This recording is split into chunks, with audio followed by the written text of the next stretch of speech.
so maybe you're thinking about drafting your will, or maybe you've already drafted a will and you're going over the provisions of it. I'm going to review 5 things that you should never do or never have in a will. Okay, we'll make these quick and easy, painless, hopefully. First of all, never handwrite on your will. If you've already created and drafted a document, these handwritings can actually nullify your will and be deemed non-valid by a court. In Massachusetts, your will needs to be witnessed and notarized, and that applies to even any amendment that you make. So don't handwrite on the thing, okay? Next, funeral arrangements. Do not put where you want to be buried or if you want to be cremated in your will.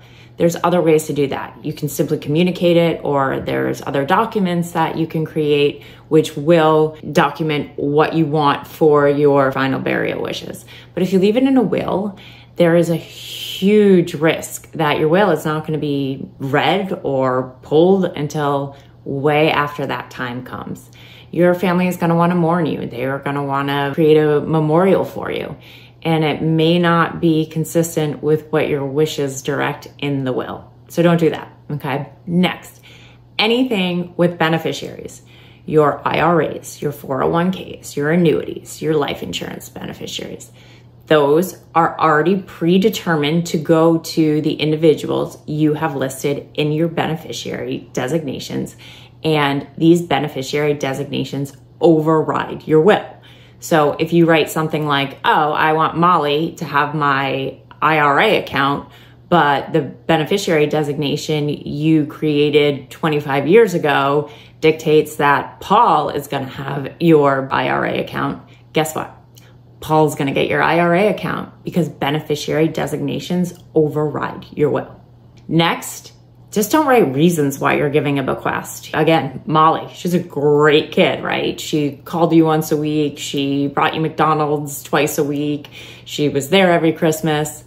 Don't write that in your will. There's other ways to communicate that in a memorandum. I can't emphasize enough. A memorandum, it helps direct your own, what we call precatory language, your personal beliefs, what you prefer, without putting in a legally operative document. And the last thing is anything you own jointly, like a house. Maybe you're on a second marriage, or you have a bank account with a child, and you want the bank account proceeds to go to all of your children, despite the fact that you own it jointly with one of your children.